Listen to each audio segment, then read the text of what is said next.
আসসালামু আলাইকুম রহমতুল্লাহি ওয়া বারাকাতুহু। প্রিয় দাখিল ২০২৬ বর্ষের সকল শিক্ষার্থী বন্ধুরা, আশা করি তোমরা সবাই ভালো আছো, সুস্থ আছো। তো গতকালই তোমাদের রেজাল্ট প্রকাশ হলো। তো অনেকেই রেজাল্ট খারাপ করেছো, অনেকেই হতাশ, অনেকেই অনেক টেনশনে আছো। অনেকের ফ্যামিলি অনেককে অনেক কিছু বলছে রেজাল্ট নিয়ে যে, "তুমি কেন পারো নাই বা কেন এ প্লাস আসে নাই?" আসলেই এ প্লাস তোমার ভবিষ্যৎ নির্ধারণ করতে পারে না এবং গোল্ডেনও কি তোমার ভবিষ্যৎ নির্ধারণ করতে পারে না। এই যে তুমি ব্যর্থ হলে, এই যে তুমি তোমার রেজাল্ট খারাপ করলে, এর মানে কি তোমার এখানেই থেমে যাবে বিষয়টা এমন না। তোমার কিন্তু সামনে অনেক পথ বাকি। তোমার সফলতার জন্য তোমার অনেক পথ বাকি, অনেক পরিশ্রম করে। এখান থেকে মাত্র শুরু এবং শুরুতেই তুমি যদি হোঁচট খাও, থেমে যাও তাহলে কিন্তু হবে না। তোমার এখান থেকেই হাল ধরতে হবে। হোঁচট খাওয়া মানেই থেমে যাওয়া নয়। এখান থেকেই হাল ধরা শুরু ইনশাআল্লাহ। তো তোমরা এখন দাখিলে আছো, পরবর্তীতে আলিমে যাবা। তোমরা কিন্তু পরবর্তীতে আলিম ২৮ বা এইচএসসি ২৮ হবা ইনশাআল্লাহ।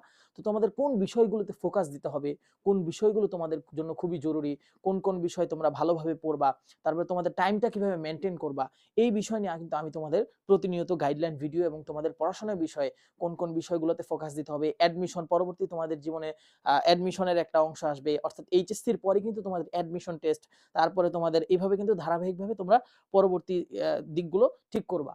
কিন্তু এখনই তোমার হতাশ হওয়া যাবে না। এই রেজাল্ট কিন্তু তোমার এই ভবিষ্যৎ নির্ধারণ করতে পারে না। আবারও বলছি। তো তোমরা যারা বন্ধু-বান্ধব রয়েছে, যারা রেজাল্ট খারাপ করেছে, যারা ভালো করেছে তো ভালো, তাদের জন্য ভালো। যারা খারাপ করেছে তোমরা তাদেরকে সান্ত্বনা দাও যে আল্লাহ তাআলা বলেছেন কি নিরাশ হতে না। লা তাকুনাতু মির রাহমাতিল্লাহ। তোমরা আল্লাহর রহমত থেকে নিরাশ হয়ো না। ইন্নাল্লাহা মা'আস সাবিরিন। নিশ্চয় আল্লাহ কি ধৈর্যশীলদের সাথে রয়েছেন। সুতরাং তোমরা সফল হবা ইনশাআল্লাহ। এখান থেকেই তোমার শুরু, এখানে শেষ নয়। অনেকেই হতাশ হয়ে বসে থাকবা না, এটা করা যাবে না কখনোই। তোমরা পরবর্তী কি কি করবা সেই বিষয় নিয়ে আমি তোমাদেরকে একটা গাইডলাইন ভিডিও বানিয়েছি ইনশাআল্লাহ। তোমরা দেখো। তোমরা অনেকেই রেজাল্টে হতাশ হচ্ছ। রেজাল্টে হতাশ হওয়া যাবে না।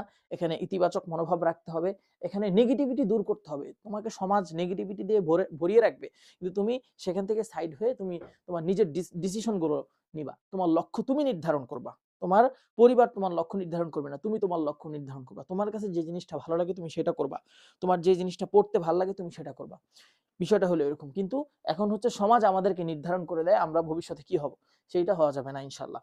তারপরে দেখো, তুমি কি, কি এই সময়টাতে দেখো, এখন তোমার রেজাল্ট দিল, পরবর্তীতে তুমি এইচএসসি যাবা, আলিমে যাবা, কোন বিষয়গুলো তুমি ফোকাস করবা এবং আইটি স্কিল। দেখো আমি কয়েকটা বিষয় নিয়ে তোমাদের আলোচনা করেছি। এখানে শর্ট কোর্স বা আইটি স্কিল। তুমি কোন জিনিসগুলো তুমি এখন থেকে যদি করো ইনশাআল্লাহ, তুমি তোমার ক্যারিয়ারে এগিয়ে থাকবা। কোন জিনিসগুলোতে তুমি ফোকাস দিলে ক্যারিয়ারে এগিয়ে থাকবা।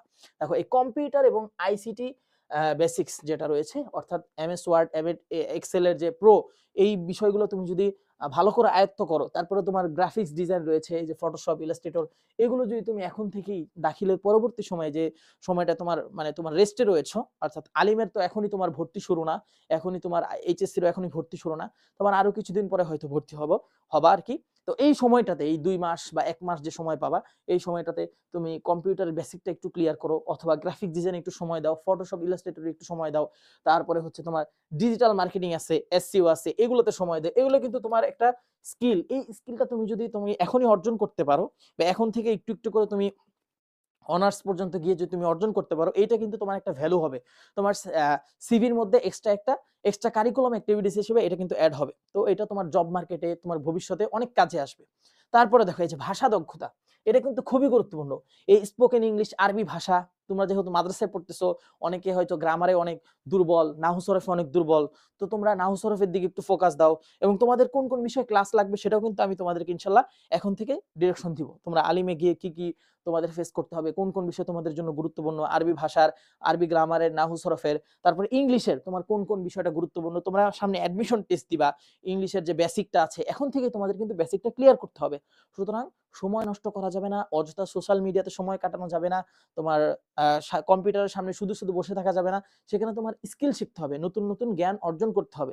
তারপরে দেখো ভিডিও এডিটিং আছে, এখানে তুমি কন্টেন্ট শিখতে পারো, কন্টেন্ট তৈরি করতে পারো, কিভাবে কন্টেন্ট তৈরি করতে হয়, কারণ এখন পুরো দুনিয়া কিন্তু কন্টেন্ট বেসড।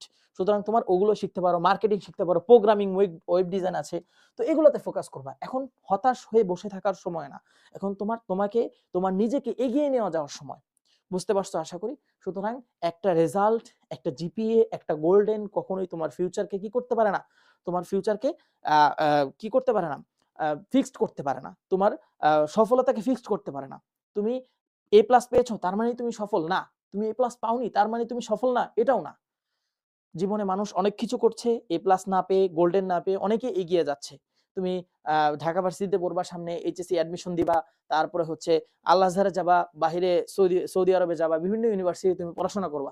এর মানে এখানে শেষ না। হ্যাঁ, রেজাল্ট ম্যাটার করে, কিছু কিছু ক্ষেত্রে ম্যাটার করে তোমার রেজাল্ট, এই জিপিএটা ম্যাটার করে, কিন্তু জীবনের সফলতার ক্ষেত্রে এই জিপিএ কোনটাই ম্যাটার করে না। তাহলে যে বিষয়গুলো বললাম, এরপরে দেখো স্কিল ডেভেলপের কথা তোমাদেরকে বললাম, এগুলো শিখবা। এবং আরেকটা বিষয়, এখন তোমরা দেখো অনেকেই দাখিলে বাবা মার জোরাজুরি হোক, আত্মীয় স্বজনের জোরাজুরি হোক, সায়েন্স নিয়েছো অথবা আর্টস নিয়েছো অথবা কমার্স নিয়েছো। এখন এখানে মূল বিষয়টা হচ্ছে, এখানে মূল সমস্যাটাই হচ্ছে, এখানে সমস্যাটা কি ভাইয়া? সমস্যাটা হচ্ছে তুমি ভবিষ্যতে কি লক্ষ্য নির্ধারণ করেছো, কি হবা, তোমার ফিউচার প্ল্যান কি? তুমি কি ওয়েব ডেভেলপার হবা? তুমি কি আইটি স্কিলে তোমার নলেজ গ্যাদার বেশি করবা, নাকি ইঞ্জিনিয়ার হবা, নাকি ডক্টর হবা, নাকি লেকচারার হবা? কি হবা তুমি এখন থেকেই সেটা নির্ধারণ করো। এবং সেটার উপর বেস করে তোমার এই যে, যেমন মানবিক আছে, ব্যবসা শিক্ষা আছে, বিজ্ঞান আছে। হ্যাঁ, বাবা মা বলছে মেডিকেলে পড়তে, বাস বিজ্ঞান নিয়ে নিলাম, এরপরে প্রেশার নিতে পারতেছো না, তাইলে তো হবে না। তোমার আলিমে যাবা, তোমার আরবি আছে, সায়েন্স আছে, ফিজিক্স কেমিস্ট্রি বায়োলজি অনেক কিছু আছে, তাই না? তো এইগুলো তোমার প্রেশার নিতে হবে, তাই না? তুমি প্রেশার যদি না নিতে পারো, বাবা মার কথায় তুমি বিজ্ঞান নিয়ে বসলা, তাইলে কিন্তু হবে না। এরপরে আছে ব্যবসা শিক্ষা। হয়তো তুমি এসএসসি তে ব্যবসায় শিক্ষা ছিলা, এখন দেখছো রেজাল্ট খারাপ করছো, এখন পরবর্তীতে এইচএসসি থেকে বা আলিমে গিয়ে এই ব্যবসা শিক্ষাটা কিন্তু তোমার বেসিক ছিল তখন, এখন কিন্তু তোমার আরো বেশি, অর্থাৎ মহাসমুদ্রে তুমি ডুব দিচ্ছ। এরপরে তোমার অ্যাডমিশন টেস্ট, সেখানে গিয়ে তোমাকে অ্যাডমিশন টেস্ট ফেস করতে হবে। সুতরাং তোমার যদি এই সাবজেক্টটা যদি তোমার পছন্দ হয় বা তোমার ভবিষ্যতের সাথে যায়, তাহলে তুমি নাও। বাবা মার জোরাজুরি, আত্মীয় স্বজনের জোরাজুরিতে তুমি এটা নিও না, পরবর্তীতে তুমি বিপদে পড়বা। তারপরে মানবিক, অনেকের কাছে মানবিক মানে মনে হয় যে না, মানবিক নিয়ে পড়ি, একটু রিল্যাক্সে থাকতে চাই। মানবিক কিন্তু আবার রিল্যাক্স না, তোমার কিন্তু এখানেও পড়াশোনা করতে হয়, রেজাল্ট ভালো করতে হলে পড়াশোনা আছে।